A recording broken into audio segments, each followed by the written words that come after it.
Zak, Zameak, Zavuot. Itu kata orang Ibrani untuk hari ini. Zak adalah, susah diterjemahkan bahasa Ibrani itu.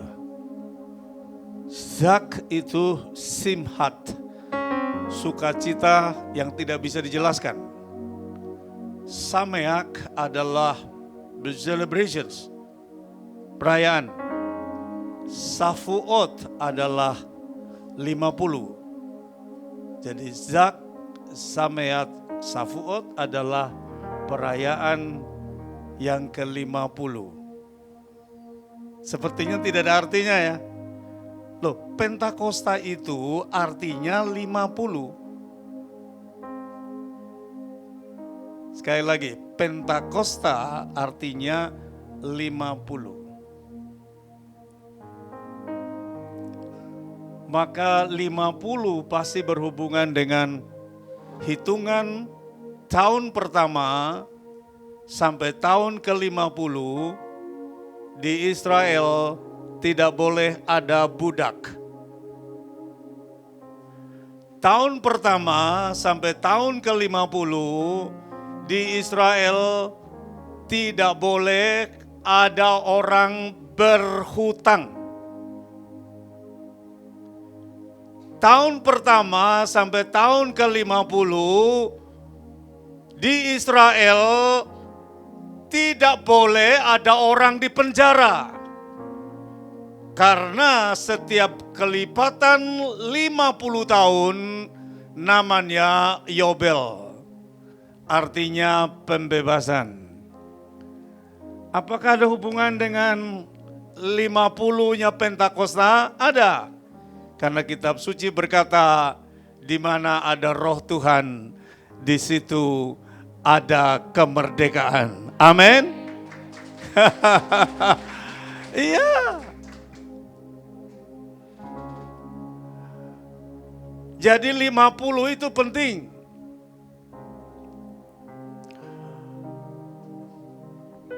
Torah turun di Gunung Sinai pas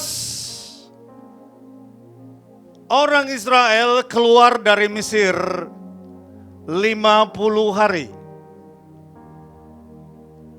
Kalender Ibrani.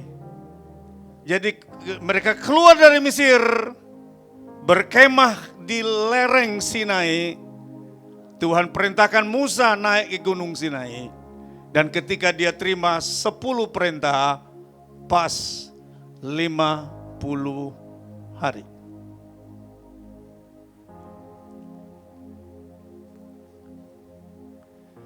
(1.500 tahun kemudian mereka tiba di Promised Land, di tanah perjanjian. Lalu Tuhan katakan, ketika kamu tiba di situ dan kamu panen jelai dan panen gandum, maka bawalah kepadaku buah sulung. Ini kalau dibaca ayatnya semua hari ini kita tidak pulang loh. Ya. Sedangkan saya dikasih waktu 25 menit, paling lama 30. Berarti sebelum kita baca, sudah selesai waktu saya. Jadi Tuhan berkata, nanti kalau kamu tiba di tanah perjanjian, ini Tuhan ngomong di Sinai. Tanah itu sudah berlimpah dengan panen jelai dan gandum.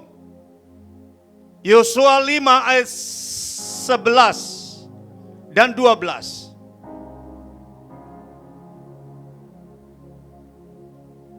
Jadi begitu mereka menyeberangi sungai Yordan, jelai sudah siap panen, gandum sudah siap panen. Mana berhenti di seberang Yordan dan mereka masuk tanah perjanjian, mereka tidak makan mana lagi, tapi makan gandum berlimpah. Lalu Tuhan katakan kalau panen, maka sabitan pertama ikat katakan bahwa kami makan gandum atau makan roti lah gitu kan. Lalu mereka doa dulu, orang Israel kan segala sesuatu mesti dia libatkan Tuhan. Lalu dia berdoa, dia berkata begini, Baruch atah Adonai Eloheinu melech haolam hamotzi lehem min haaretz. Saya lihat semua muka, tidak ada yang mengerti.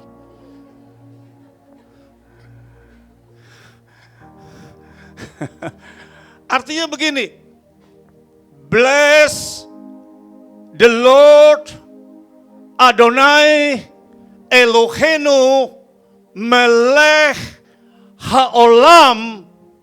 Artinya terpujilah Tuhan Adonai Raja semesta alam, lehem min haaretz, yang memberi kami roti dari tanah perjanjian dan kami makan.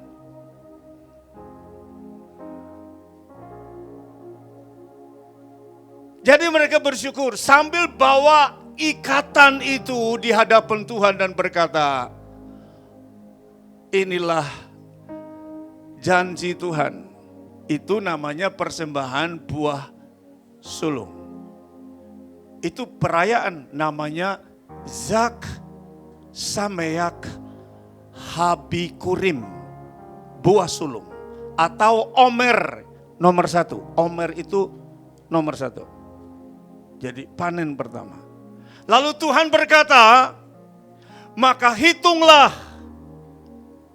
Imamat 23 ayat 15-16. Hitunglah dari hitungan pertama selama 7 kali 7 sabat. 7 kali 7 berapa? 49. Maka hari sesudah sabat, rayakan itu. Bergembiralah sebagai the day of the great harvest. Rayakan sebagai panen raya puncak. Dan pada waktu, jadi berarti panen pada hari yang ke-50. Pada waktu mereka panen raya hari ke-50, mereka sibuk kumpulkan gandum. Ada 120 disciple of Christ, murid Yesus, ada di Upper Rome, ada di diaspora Rome, di atas kuburan Raja Daud, di puncak Bukit Sion. Mereka berdoa and with the Holy Spirit, and suddenly jam 9 pagi seperti mabuk mereka penuh dengan Roh Kudus. Angka 50 tidak kebetulan.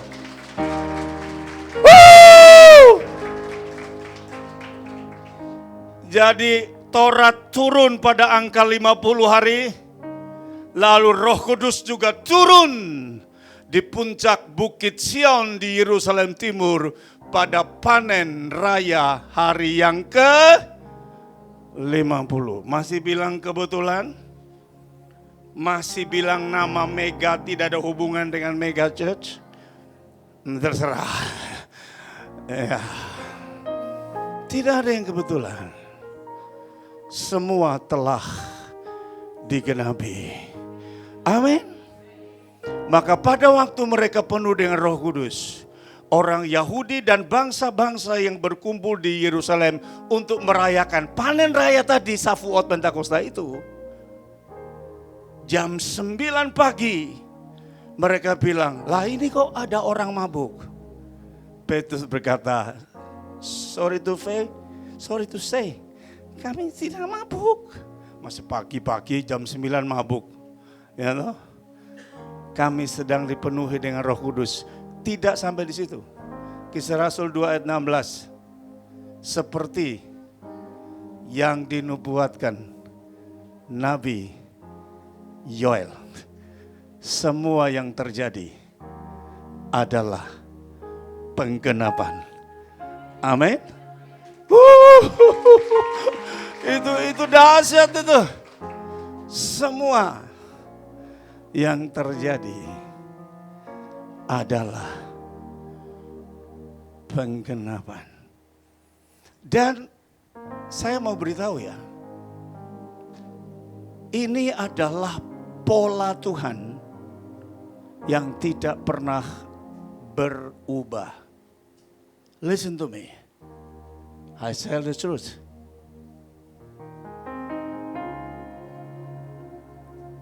Ini adalah pola Tuhan yang tidak pernah berubah. Dan pola itu dimulai dari penciptaan alam semesta.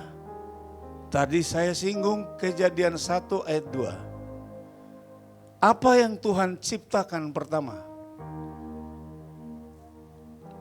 Langit dan bumi kok universal banget ya? Ya, ada betulnya sih karena Kejadian 1 ayat 1. Ya toh, Beresit bara Elohim et hasamayim ve'et haaretz. Itu betul. Pada mulanya Tuhan menjadikan langit dan bumi, itu betul sekali. Tapi itu kan globalnya. Hari pertama, kedua, ketiga. Yang biasa kita tahu adalah ayat 3 kan. Tuhan ciptakan terang. Tapi ayat 2 kadang dilewatkan. Tadi saya singgung Ruach HaKodes mereh kefet. Roh Tuhan melayang-layang di atas air. Jadi yang Tuhan ciptakan pertama apa? Halo? Kebanyakan bilang ayat 3 kan? Tapi ayat 2 air. Air, betul? Roh Kudus turun. Kejadian 1 ayat 2. Oke, sekarang ayat 3. Ayat 3 berkata begini. Vayomer Elohim Yesi or Vayor.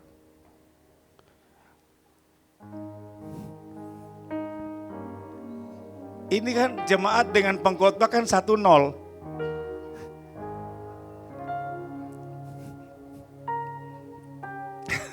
Jangan dijelaskan ya. Vayomer Elohim Yesi or Vayor. Tuhan berfirman, jadilah terang. Maka terang itu apa? Jadi. Ya, oke, kita naik lagi ayat 2. Roh Kudus dilepaskan mereh kefet, mengerami bumi. Ayat 3. Vayomer Elohim. Tuhan berfirman. Ini adalah pola Tuhan beroperasi di planet yang namanya bumi. Halo? Ini adalah pola Tuhan. Dan pola ini tidak pernah berganti. Selalu.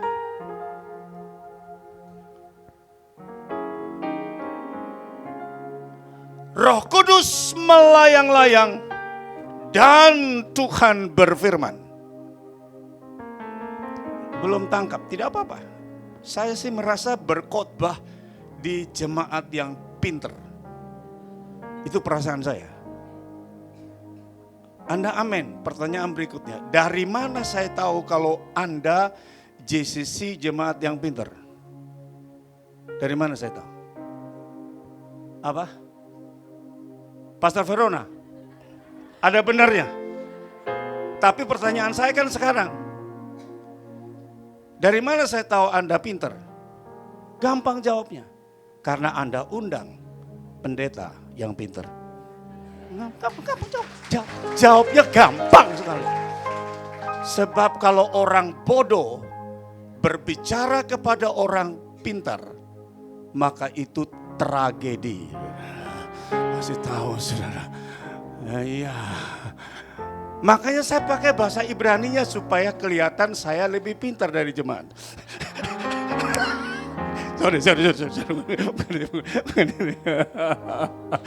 Bukan itu. Jadi perhatikan, selalu begitu. Tidak bisa.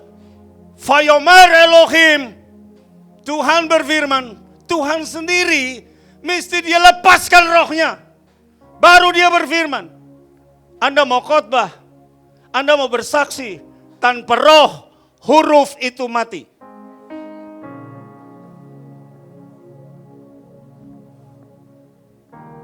Maka dia berkata kepada murid-murid. Lukas 24 ayat 49. Tunggu di Yerusalem. Aku akan minta kepada Bapa. Wow. Akan memperlengkapi kamu dengan kuasa dari tempat yang maha tinggi. Oh, ada yang sudah semangat mau khotbah itu. Yeay, Yesus sudah bangkit. Kami mau khotbah. Hey, wait. Jangan pergi dulu. Kan begitu. Yesus kan sudah bangkit. 40 hari sudah menampakkan diri, kan cukup dong. Dan kitab suci berkata dia berkali-kali menampakkan diri dan membuat mujizat. Konfirmasinya kan cukup. Tapi Yesus berkata, wait! Jangan pergi dulu. Tunggu di Yerusalem. Sampai kamu memperlengkapi dengan kuasa dari tempat yang tinggi. Amin. Tepuk tangan. Jadi pola Tuhan tetap sama. Jangan beritakan kalau roh belum turun. Ya. Jangan beritakan kalau roh belum turun. Tunggu pengurapan. Dan ayat itu mengandung dua unsur penting. Yang pertama, authority.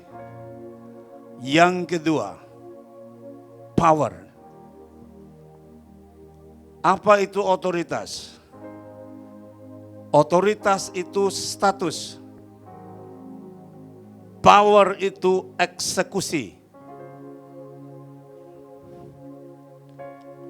Disciple of Christ, murid Yesus itu otoritas.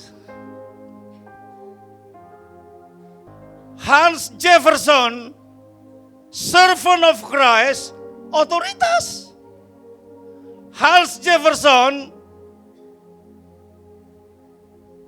warga kerajaan surga, otoritas. Sudah tangkap belum? Jemaat yang pintar tidak perlu diulang-ulangi sebenarnya.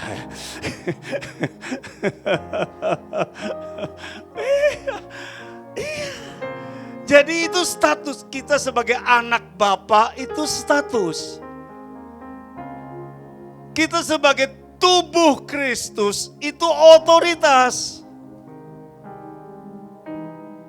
Nah, kalau sudah ada otoritas, maka itu namanya dalam bahasa Yunaninya kuasa itu dipisahkan ya.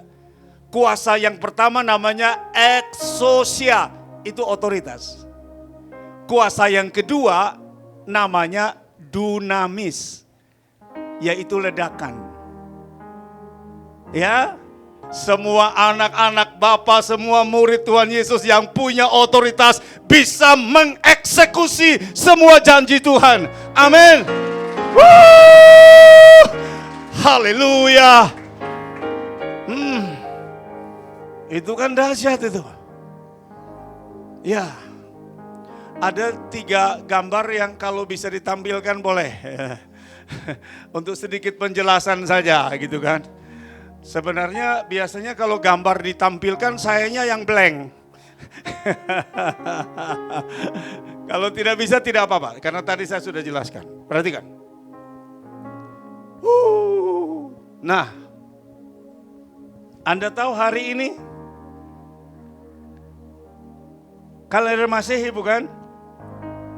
Kalender Masehi. Tanggal berapa ini? Oke. 8 Juni 2025. Apakah kalender ini ada dalam kitab suci? Tidak ada. Tapi dicatat berdasarkan Yeshua HaMashiach lahir di Migdal Eder, kata kitab suci. Kalau Bethlehem kan luas. Lahir di mana? Di Jakarta.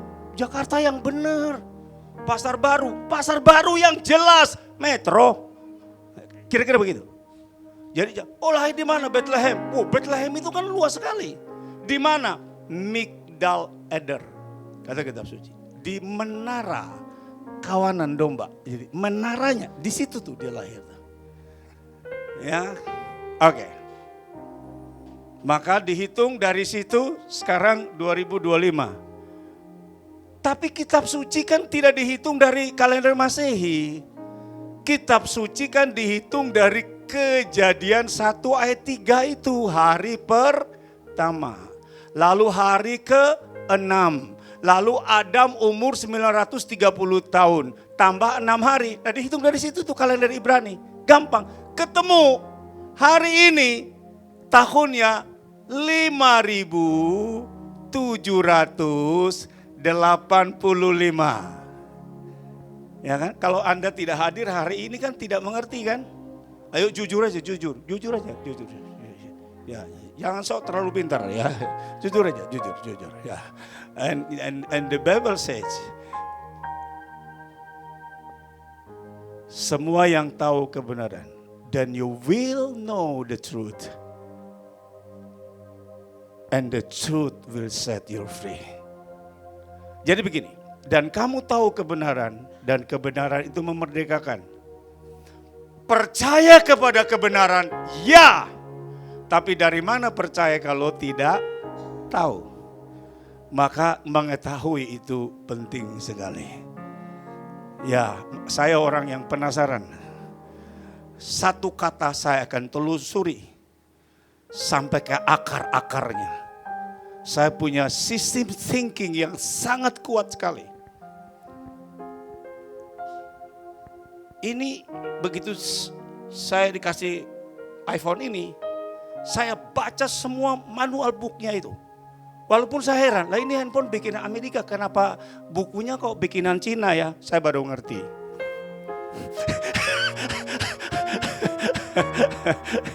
Ternyata semua buatan Cina. Ya, saya baru mengerti. Saya kira ini handphone palsu. Bener sih, tapi dari Amerika mampir ke Cina dulu. Jadi saya mesti telusuri satu persatu, telusuri. Mengetahui itu powerful. Ya. Oke. Maka saudara tahu itu P itu 5785, orang Ibrani menyebutnya P Hey. Seharusnya hey-nya tidak perlu bunyi juga boleh. P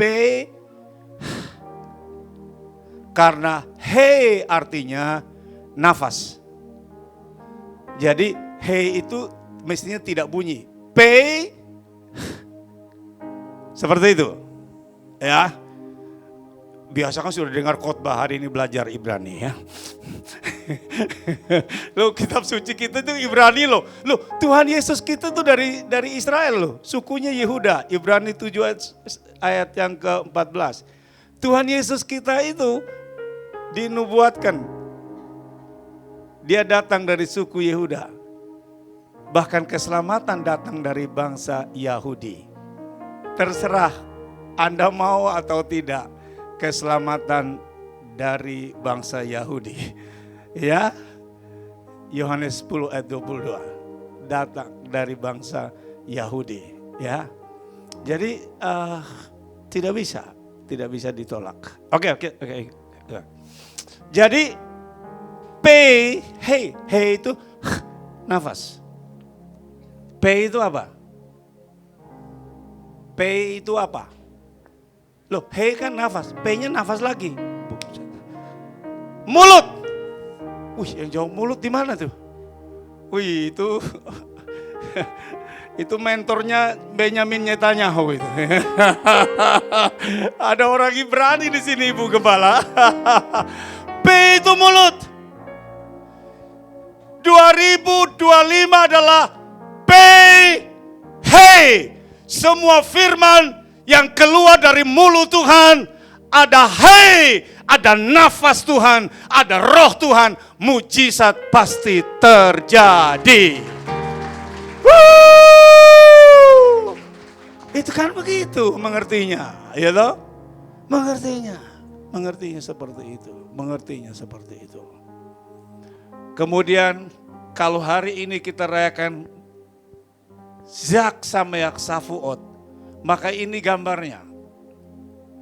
Nah, kita lihat, nah ini adalah yang di Gunung Sinai. 50 hari sesudah mereka keluar dari Mesir. Dan gambar terakhir adalah ini yang terjadi hari ini 2000 tahun yang lalu. Happy Shavuot. Shavuot itu adalah puncak panen, hari ke-50. Wow. Jadi anointing ada hubungannya dengan prosperity. Kalau Anda tidak terima dengan khotbah saya, gampang kan? Skip. Lewatin aja. Tetapi kalau khotbah gembala Anda harus terima. Kan nanti di mimbar GCC ada banyak pengkhotbah dari luar. Anda tidak setuju, jangan bilang Hans Jefferson sesat. Jangan. Saya tidak setuju dengan tafsirnya, skip saja. Tapi jangan benci saya dong. Ya, di skip. Tapi yang Anda harus setuju adalah khotbah dari gembala dan tim setempat. Harus setuju. Mau tidak mau Anda harus setuju. Kalau yang dari luar, wah ini tidak cocok. Saya tidak setuju, saya tidak mau terima yang ini. Ya, boleh. Ya, boleh. Anointing and prosperity satu paket. Kalau jadi urapan dan panen raya itu satu paket. Roh Kudus turun tidak kebetulan pada musim panen. Kok saya susah ya menemukan dalam kitab suci seseorang diurapi, urapannya double portion. Tapi kok miskin ya? Kalau jemaat menemukan ya bantu saya, tapi saya kok tidak menemukannya dalam kitab suci. Semua yang diurapi mesti diberkati. Amen.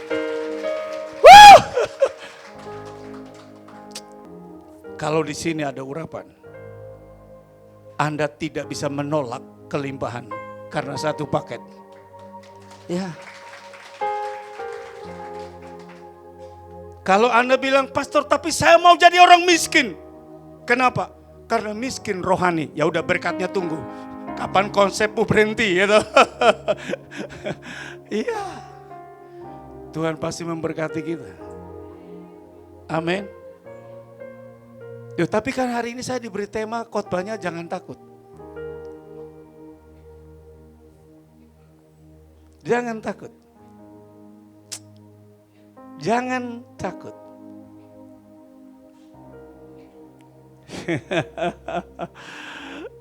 Saya berkali-kali dengar gini, pengkhotbah ya. Ada teman saya di belakang sana, Raymond Wisang, pengkhotbah hebat. Saya tidak tahu apakah beliau sudah hitung di kitab suci dari Kejadian sampai Wahyu berapa kali kitab suci berkata jangan takut. Tapi saya dengar banyak pengkhotbah bilang Tuhan berkata dalam kitab suci jangan takut 365 kali. Pernah dengar? Jadi di dalam kitab suci kita itu saya bawa kitab suci tapi saya tidak bisa membacanya. Begitu dibaca hurufnya hitam semua. Maklum, umur 68 cucu 3 ya loh. Jadi kalau baca gelap begitu. Jadi saya bawa hanya untuk membuktikan bahwa saya berkhotbah dari kitab suci.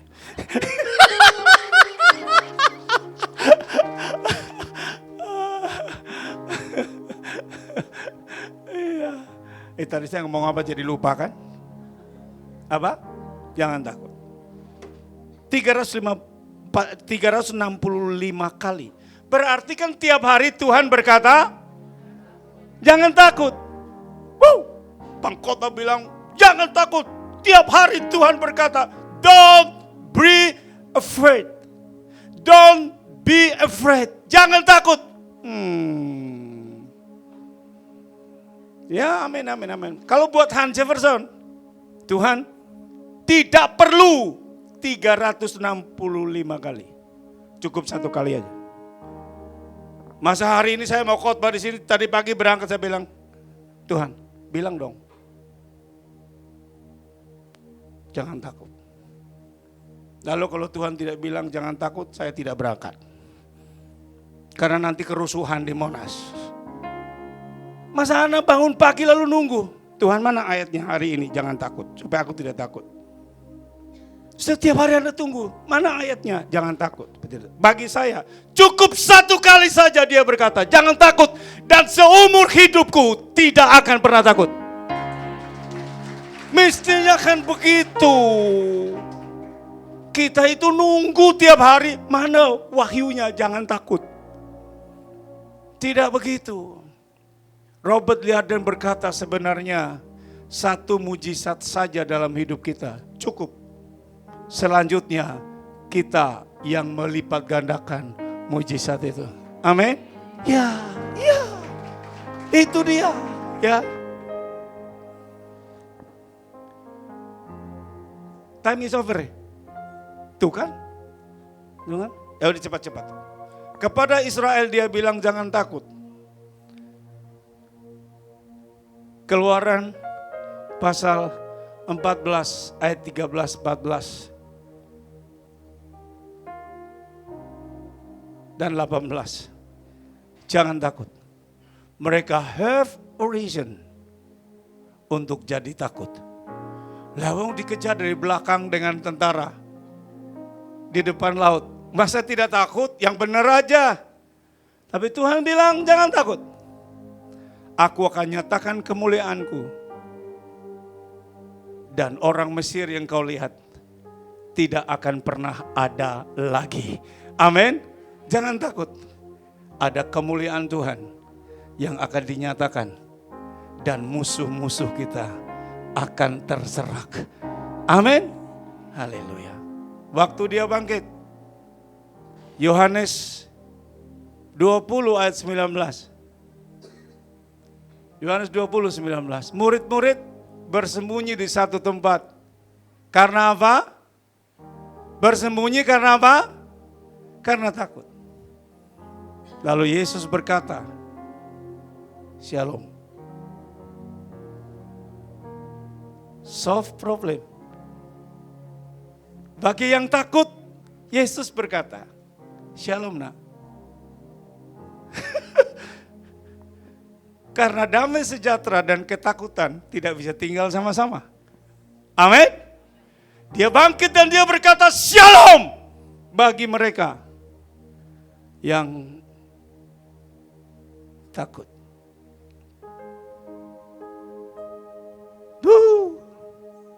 Jangan pernah takut.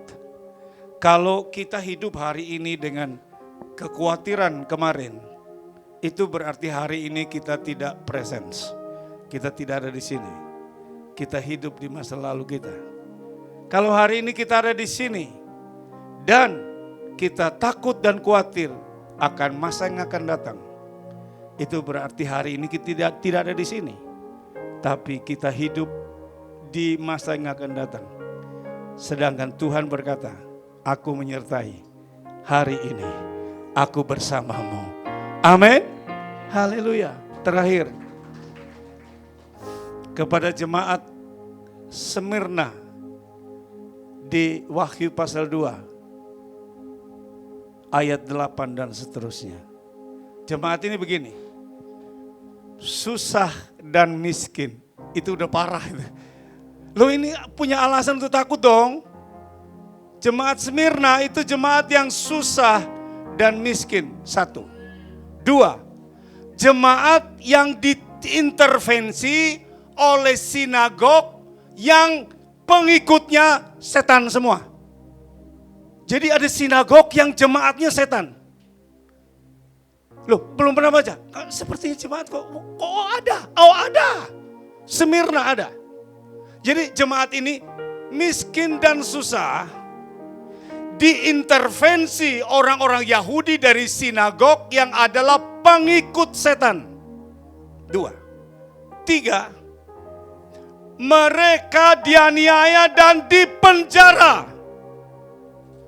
Lalu Yesus berkata, jangan takut terhadap apa yang kau derita. Padahal ini ada alasan untuk takut loh. Tapi Yesus berkata, jangan takut.